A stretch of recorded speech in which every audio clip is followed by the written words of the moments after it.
The hardest goodbyes are never the ones you expect. They are the ones you do not realize are happening until the door has already closed. The departure terminal buzzed with the familiar rhythm of rolling suitcases, flight announcements, and hurried conversations, yet every sound seemed strangely distant as I stood alone near my gate, with a boarding pass folded tightly between my fingers. My name is Ethan Carter, and in less than half an hour I would leave behind the city that had been my home for nearly 3 decades. Seattle waited for me with a dream job at a respected publishing company, new opportunities, and the future I had spent years working toward. Everyone congratulated me when I accepted the offer. My parents proudly told their friends. Coworkers organized a farewell lunch. Even strangers smiled when they heard about such a promising career move. I smiled too, but every smile carried a quiet weight that no one seemed to notice. The only opinion that truly mattered belonged to one person who was supposed to be standing beside me that morning. Noah Brooks had promised he would drive me to the airport. He joked that he would probably arrive too early because he refused to let his best friend begin a new chapter without one last terrible cup of airport coffee together. We laughed about it the night before while finishing the last slices of pizza in our nearly empty apartment, surrounded by cardboard boxes and memories collected over 10 unforgettable years. Then, just before we were supposed to leave, my phone vibrated. An unexpected emergency meeting at work. He apologized immediately and promised he would come as soon as he could. I answered that everything was fine, because that seemed like the mature thing to say, even though disappointment settled quietly inside me the moment I pressed send. As boarding time approached, I found myself looking toward the entrance every few minutes. Families embraced. Friends exchanged promises to visit. Children laughed while dragging colorful backpacks behind them. Every time the automatic doors opened, my heart lifted for a second before quietly falling again. No one never appeared. I tried convincing myself that adulthood simply worked this way. Careers demanded sacrifices. Opportunities required difficult choices. Friendships survived distance all the time. Those thoughts sounded reasonable, yet they failed to silence the growing feeling that something precious was slipping away without either of us knowing how to stop it. When my boarding group was finally called, I joined the line with one last glance over my shoulder. The entrance remained crowded with unfamiliar faces. I stepped through the jet bridge telling myself that another visit, another phone call, another holiday would make everything feel normal again. Through the airplane window, I watched the terminal grow smaller as the aircraft slowly moved toward the runway.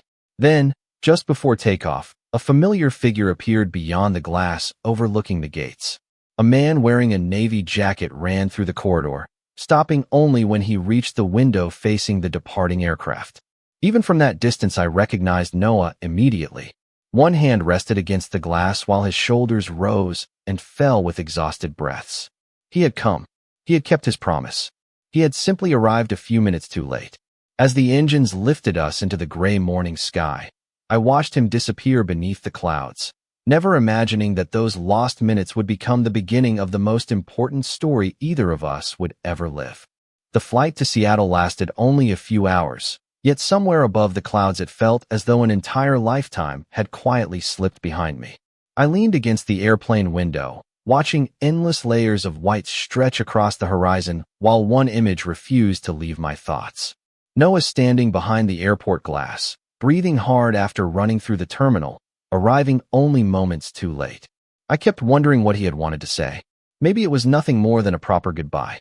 Maybe it was simply one last hug before we both accepted that life was changing. Whatever the answer was, it stayed suspended between us like an unfinished sentence. As the steady hum of the engines surrounded me, my mind drifted back 10 years to the beginning of everything. My first week of college had been filled with nervous excitement and constant confusion. I carried a folded campus map that somehow never seemed to point in the right direction, and every building looked exactly the same to me. Hoping to escape the crowds gathered for orientation, I wandered into the university library. The quiet atmosphere immediately settled my nerves. Tall bookshelves stretched toward the ceiling, warm afternoon sunlight filtered through enormous windows, and the scent of old paper mixed gently with fresh coffee drifting from a small cafe near the entrance. While searching for an introductory psychology textbook, I reached toward the final copy resting on a return cart. Another hand reached for it at exactly the same moment. We both paused before looking at each other, and the stranger smiled first. "Looks like we picked the same class," he said with an easy confidence that somehow made the awkward moment disappear. I laughed quietly and offered him the book, but he shook his head. "Only if you help me find a classroom. I have absolutely no idea where I am going." That was Noah Brooks. Neither of us realized that a shared moment over a single textbook would become the beginning of a friendship that shaped the next decade of our lives. We eventually found the classroom after getting lost twice, sat beside each other because neither of us knew anyone else, and spent the lecture exchanging amused looks whenever the professor became especially enthusiastic. By lunchtime, we were sharing slices of pizza simply because eating alone sounded much less appealing. Before the day ended, we exchanged phone numbers with a casual promise to study together sometime. That sometime quietly became almost every afternoon. Study sessions turned into coffee breaks. Coffee breaks became weekend plans. Weekend plans became traditions that lasted year after year without either of us noticing when they had become essential parts of our lives. Noah always remembered that I preferred black coffee without sugar. I learned that he could never walk past a bakery without buying a cinnamon roll. During final exams, we occupied the same table in the library until midnight, encouraging each other through impossible deadlines with vending machine snacks and bad jokes. When one of us celebrated a success, the other was always the first person to hear about it. When life became difficult, neither of us ever needed to ask for help because somehow the other person always appeared anyway. Looking back from thousands of feet above the clouds, those memories no longer felt ordinary. They felt like quiet pieces of a story that had been writing itself all along while we remained completely unaware of where it was leading us. Graduation arrived almost quietly because neither Noah nor I ever treated it as the end of anything. While many of our classmates accepted jobs in different states and packed their lives into moving trucks, we signed a lease on a small apartment only a short drive from downtown. The place was far from perfect. The kitchen barely had enough room for both of us to cook at the same time. The living room windows rattled every time a storm rolled through, and the hallway floor creaked loudly enough to announce every late-night trip to the refrigerator. Somehow, those little imperfections made it feel like home from the very first day. Every Sunday morning, Noah insisted on making pancakes, and every Sunday, he managed to burn at least one. I always claimed the darkest pancake tasted the best, because watching him laugh over another failed breakfast somehow became one of my favorite traditions. Friday evenings belonged to the same neighborhood diner where the waitress memorized our order long before we reached the table. During football season, we invited friends over even though neither of us completely understood the rules of the game. Thanksgiving dinners became our own little adventure because traveling home every year was too expensive during the first few years after college. So we spent hours attempting recipes we found online and laughing whenever something turned out completely different from the picture. Christmas meant exchanging inexpensive gifts that somehow carried more meaning than anything expensive ever could. Life never felt extraordinary while we were living it. It simply felt comfortable, familiar, and wonderfully ordinary. Whenever something exciting happened at work, Noah was always the first person I wanted to tell. Whenever I had a difficult day, he somehow appeared with coffee before I even admitted I needed encouragement. Our families gradually stopped asking whether the other person would attend birthdays or holiday gatherings because everyone simply assumed we would arrive together. My parents considered Noah part of the family, and his parents welcomed me exactly the same way. Looking back now, I realized we had quietly built an entire life around each other without ever discussing it. Then opportunities slowly began changing everything. My work in publishing continued improving, and one afternoon my supervisor invited me into his office with unexpected news. A respected publishing company in Seattle had reviewed several projects I edited and wanted to interview me for a senior editorial position. The opportunity felt almost impossible to ignore. Better projects, greater responsibility, and the chance to work with authors I had admired for years suddenly seemed within reach. I carried the offer home without knowing how to begin the conversation. Noah was washing dishes after dinner when I placed the envelope on the kitchen table. He dried his hands, carefully read every page, then looked up with a smile that seemed completely genuine. He congratulated me immediately and told me I had earned every opportunity through years of dedication. Then he said something that stayed with me long after the conversation ended. He told me that dreams were meant to be chased, even when they asked difficult questions. I searched his expression, quietly hoping he might ask me to stay or admit he did not want me to leave. Instead, he encouraged me to accept the interview without hesitation. I smiled because I knew he was trying to support me, yet something inside my heart quietly wished he would give me one reason to remain exactly where I was. Over the following weeks, moving boxes slowly filled every corner of our apartment. Books disappeared from shelves, framed photographs came down from the walls, and familiar rooms gradually echoed with empty space instead of shared laughter. We joked while packing, argued playfully over which boxes were too heavy, and promised that 1,200 miles would never be strong enough to change 10 years of friendship. At the time, both of us believed those promises without realizing that distance rarely begins with geography. Sometimes it begins with the quiet words two people are too afraid to say before one of them walks away. Seattle greeted me with cool gray mornings, the scent of fresh coffee drifting through quiet streets, and the constant sound of light rain tapping gently against windows. During the first few weeks, everything felt unfamiliar, yet strangely inviting. My apartment overlooked a peaceful neighborhood filled with bookstores, cafes, and brick buildings that seemed to glow whenever the sidewalks became wet after another passing shower. Every morning, I walked to the publishing company carrying the same worn backpack I had owned since college, stopping at a small cafe where the barista soon learned my name and remembered that I always ordered black coffee without sugar. Work quickly became everything I had hoped it would be. Every manuscript introduced me to remarkable writers. Every editorial meeting challenged me to grow, and every completed project reminded me that accepting the position had been the right decision. Even so, certain habits refused to disappear. Whenever something amusing happened at work, my first instinct was still to reach for my phone and tell Noah about it. Whenever I discovered a bookstore filled with novels I knew he would love, I automatically took a picture before realizing that our conversations no longer happened as naturally as they once had. During the first few months, we still talked almost every evening. Some conversations lasted an hour, others only a few minutes because one of us was exhausted after work, yet hearing his voice somehow made the distance feel smaller. Gradually, without either of us intending it, our routines shifted. Deadlines became longer. Meetings filled our calendars. One missed phone call turned into another. Long conversations slowly became brief text messages. Detailed stories became simple updates followed by promises to catch up over the weekend. The weekends often disappeared before those conversations happened. We never argued. We never drifted apart because of anger. Life simply became louder than the quiet rituals we once protected so carefully. Around that time, I became friends with Olivia, another editor at the publishing company. She had an easy smile, loved classic literature, and seemed determined to make every newcomer feel welcome. She introduced me to independent bookstores hidden throughout Seattle, encouraged me to explore Pike Place Market on weekends, and insisted that no one truly appreciated the city until they had watched the sunset from Elliott Bay with a warm cup of coffee in their hands. We shared lunch breaks, discussed favorite authors, and occasionally stayed after work finishing difficult projects together. Our friendship remained completely natural, built on shared interests and mutual respect. One afternoon, the company organized a community literacy event where employees sorted donated books for local schools. Throughout the day, photographers captured candid moments for the company newsletter and social media pages.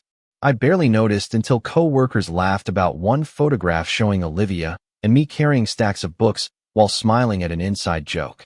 Hundreds of miles away, Noah happened to see those same photographs while taking a short break at work.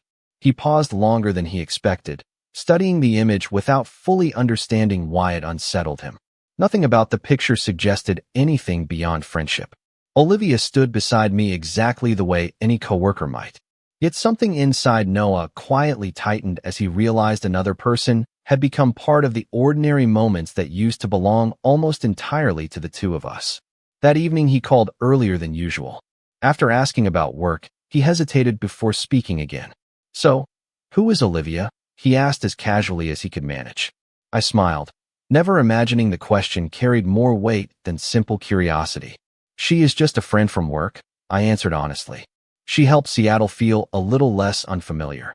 A brief silence followed before Noah replied that he was glad I had someone looking out for me. His voice remained calm, but after knowing him for 10 years, I recognized something subtle had changed. Neither of us understood it yet, but for the first time, distance had found a way to speak louder than words. Winter settled over Seattle with quiet determination, bringing silver skies, steady rain, and mornings that began beneath soft clouds stretching across Elliott Bay. By then I had finally built a routine that no longer felt temporary. I knew which cafe baked fresh cinnamon rolls before sunrise, which bookstore stayed open the latest on rainy evenings, and which waterfront bench offered the perfect place to watch ferries disappear into the distance after difficult workdays. Seattle slowly stopped feeling like a destination and quietly became my home. Olivia remained one of my closest friends at work, always ready with another recommendation for a novel or another invitation to explore a neighborhood I had not yet discovered. One Saturday afternoon, we wandered through a small independent bookstore while rain tapped gently against the windows. As I searched through a shelf of classic fiction, she noticed me smiling at a photograph displayed on my phone. It showed Noah wearing a ridiculous holiday sweater while proudly holding a stack of pancakes that were slightly darker than either of us wanted to admit. Olivia laughed softly before asking, "Your best friend?" I nodded without hesitation. "He has been part of almost every important memory I have." She smiled kindly and returned to browsing the shelves, never asking another question. Somehow she seemed to understand that some stories carried too many years to explain in only a few sentences. More than 1,000 miles away, Noah slowly discovered that almost every ordinary habit still revolved around someone who no longer lived beside him. Every morning, he automatically reached into the kitchen cabinet for 2 coffee mugs before quietly placing one back on the shelf. On Friday evenings, he still found himself driving toward the neighborhood diner where we had spent countless hours sharing meals after work. The waitress greeted him warmly before asking whether I was enjoying Seattle. Noah answered with a polite smile, yet sitting alone in the familiar booth made the restaurant feel strangely unfamiliar. The empty chair across from him seemed louder than every conversation happening around the room. A few days later, while cleaning the apartment closet, he found an old cardboard box that somehow remained unopened after my move. Inside were ticket stubs from movies we watched together, birthday cards covered with private jokes, printed photographs from road trips, holiday decorations we forgot to throw away, and a small leather compass keychain I had accidentally left in his car years earlier. Noah picked it up carefully, turning it over in his hands while memories arrived one after another. He remembered the camping trip where we laughed all night because neither of us could build a proper campfire. He remembered celebrating my first promotion with inexpensive pizza because we were trying to save money. He remembered every Thanksgiving recipe that failed before eventually becoming a family tradition anyway. Each memory felt simple by itself, yet together they formed a life neither of us had ever stopped to appreciate while we were living it. Later that evening, another company newsletter appeared online featuring photographs from a community publishing event in Seattle. One picture showed Olivia and me laughing while carrying donated books into a local literacy center. Nothing about the photograph suggested romance, yet Noah found himself staring at it much longer than he intended. The feeling surprised him. It was not anger toward Olivia. It was the painful realization that someone else had begun sharing the ordinary moments that had once belonged almost entirely to us. He closed the computer, carried the leather compass to the living room window, and watched snowflakes drift quietly beneath the streetlights. For the first time since I had moved away, he stopped asking himself why my absence hurt so deeply and began asking a different question altogether. If losing one person could make every familiar place feel incomplete, perhaps what he feared had never been distance at all. Perhaps the truth had been quietly waiting. Inside every ordinary day we had shared, patiently waiting until silence finally became impossible to ignore. Spring arrived in Seattle almost without warning, replacing endless gray afternoons with longer days filled with soft sunlight reflecting across Elliott Bay. The city seemed lighter, and somehow I did too.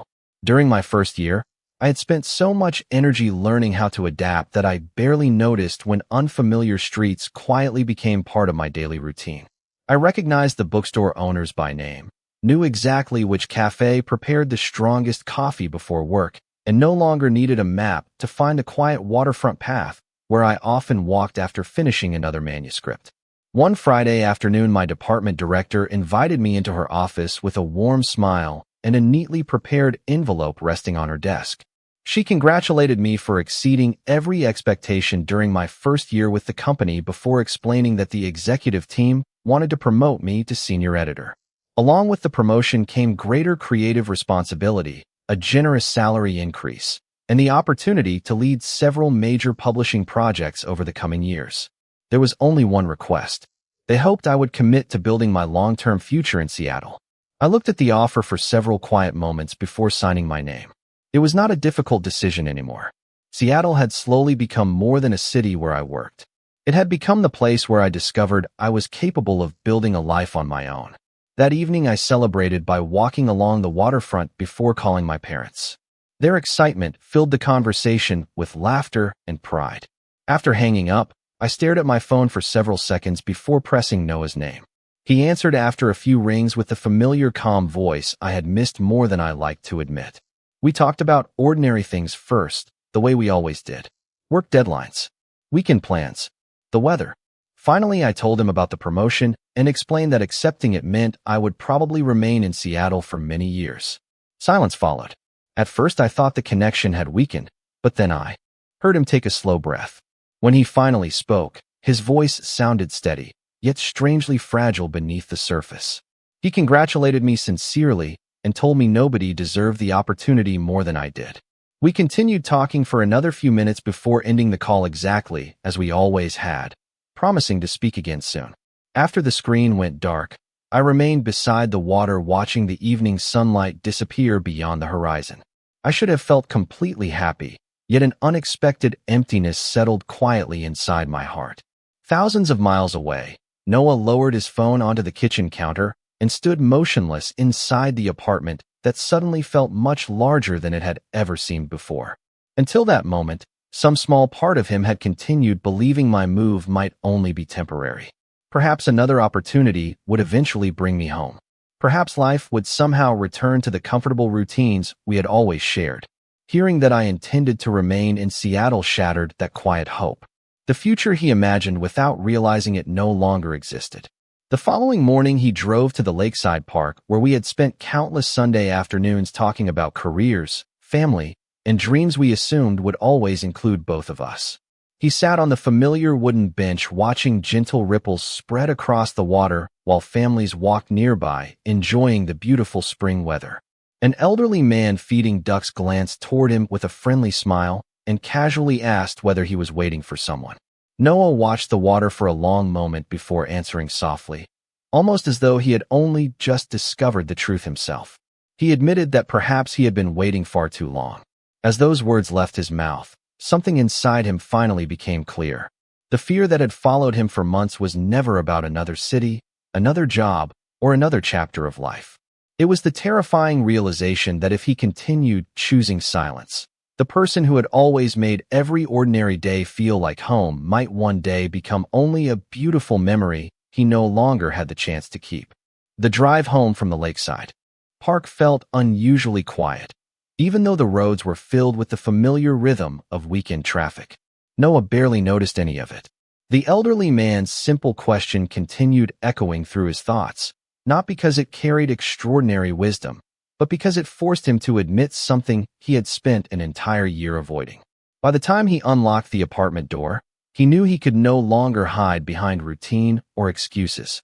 Instead of turning on the television or making dinner, he walked directly to the hallway closet and lifted the old cardboard memory box onto the dining table. He opened it slowly, not searching for nostalgia this time, but searching for the truth. One by one, he spread every keepsake across the table.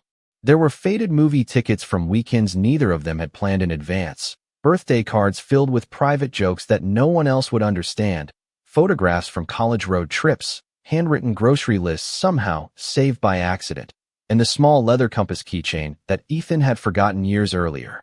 Finally, he unfolded a letter that Ethan had written after one particularly difficult season at work. Noah remembered reading it only once before carefully putting it away, believing it was simply a thoughtful thank you note between best friends. Now every sentence seemed different. Ethan had written about always feeling stronger after their conversations, about how ordinary evenings somehow became memorable simply because Noah was there, and about hoping they would always choose each other no matter where life eventually led them. Noah stopped reading at the final line, tracing the words with his fingertips as emotion quietly settled over him. He realized Ethan had been describing something precious all along, and he had mistaken it for ordinary friendship because it had always felt so natural. He leaned back in his chair and closed his eyes. For years he believed that loving someone meant never placing his own feelings above their dreams. Supporting Ethan's move had seemed like the right thing to do, even if it meant pretending his own heart was unaffected.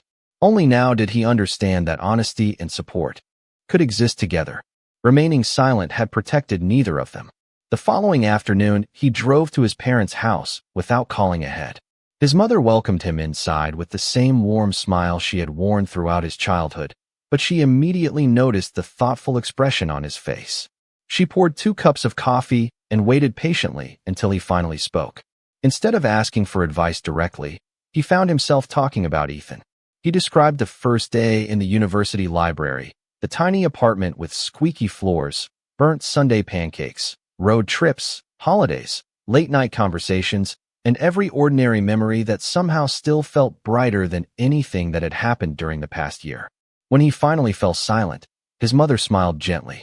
"You never once described your career," she said softly. "You never talked about where you lived or what you owned. Every story that mattered to you began with Ethan." Noah lowered his eyes, and for the first time there was nothing left to deny. The fear, the emptiness, the loneliness, and the unbearable thought of losing him forever all belonged to the same simple truth. He had fallen in love with the person who had quietly stood beside him through every important chapter of his life. His mother reached across the table and squeezed his hand. "Some people spend their whole lives searching for the person who makes ordinary days feel extraordinary," she said. "You already found him. The only question now is whether you will let him know." Noah smiled through gathering emotion, pulled out his phone, and opened the airline website before doubt could return. The earliest nonstop flight to Seattle departed the following morning. Without hesitating another second, he booked the ticket. As the confirmation appeared on the screen, he felt something he had not experienced in months. It was not certainty that everything would work out. It was the quiet peace that comes from finally choosing honesty over fear. Tomorrow he would cross 1,200 miles, not to change the past, but to make sure the future would never again be decided by words left unsaid. Noah spent the entire flight watching clouds drift beneath the airplane wing, yet he could barely remember a single minute of the journey. Every thought returned to Ethan.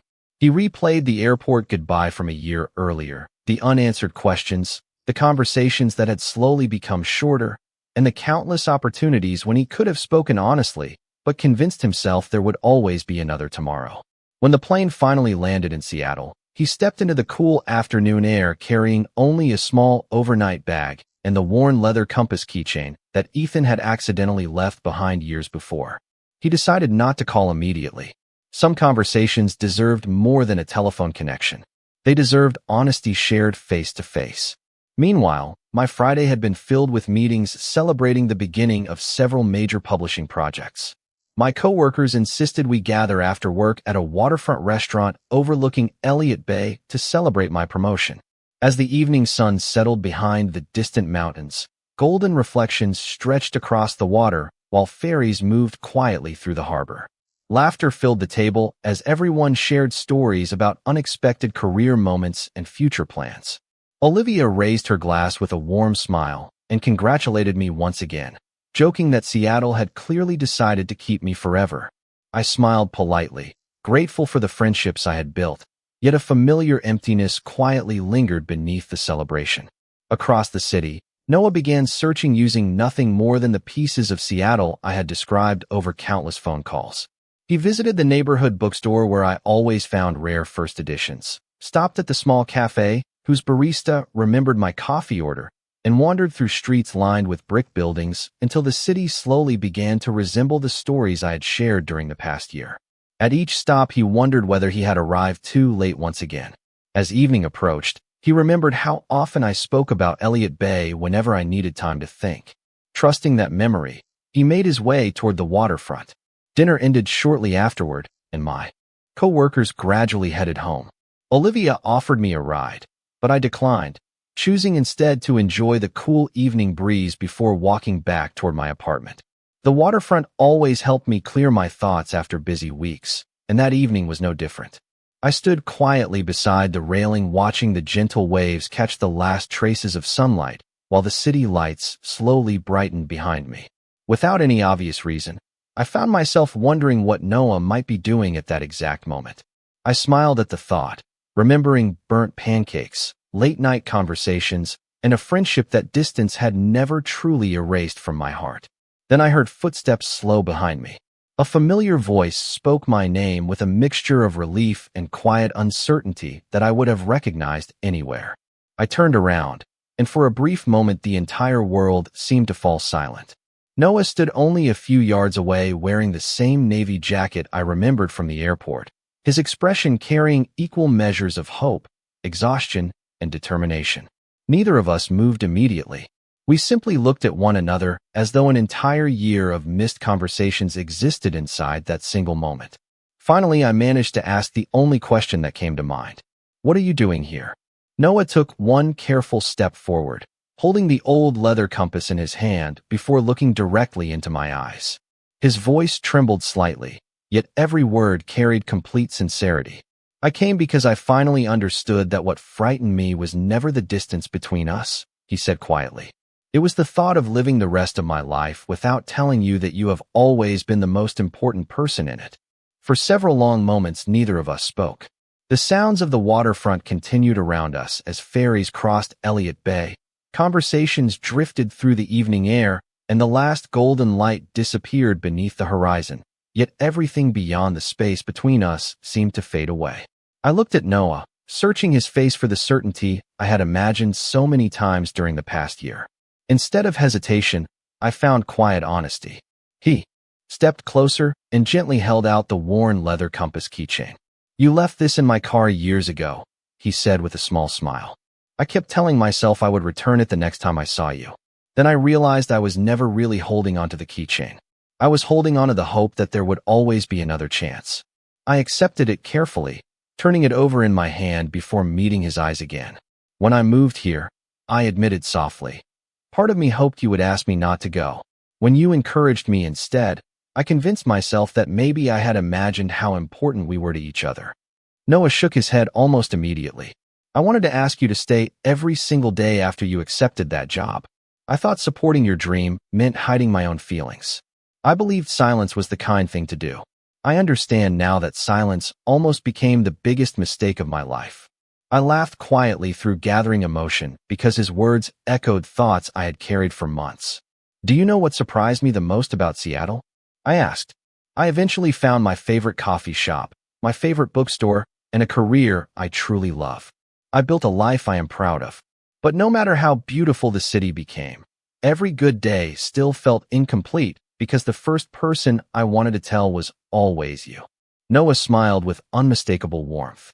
"Then maybe home was never only a city for either of us." I nodded slowly. Maybe home has always been the person who made ordinary days feel extraordinary.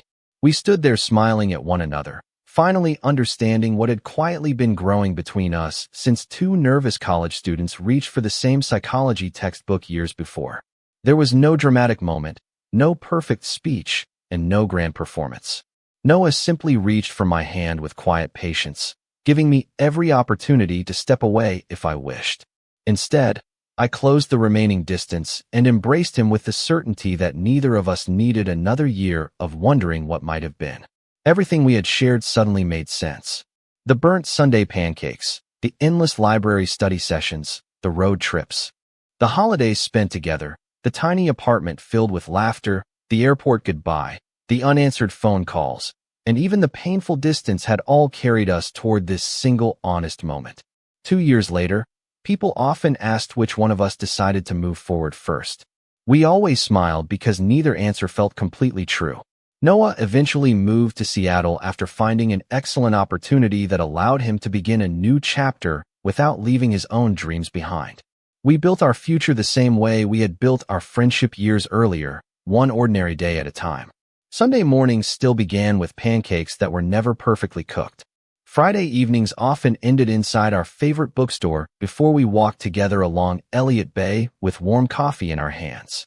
One autumn afternoon, we returned to the university where everything had begun. We wandered through the familiar library until we reached the same psychology shelf where two strangers had accidentally reached for one book at exactly the same moment. Noah smiled, intertwined his fingers with mine, and quietly asked whether I remembered the final sentence from the letter I had written years before. I smiled before answering because those words had never left my heart. I hope we never stop choosing each other. Noah looked at me with calm certainty and replied, I choose you today, tomorrow, and every ordinary day after that. Standing together beneath the warm afternoon light streaming through the library windows, I finally understood that the greatest love stories are rarely built from extraordinary moments alone.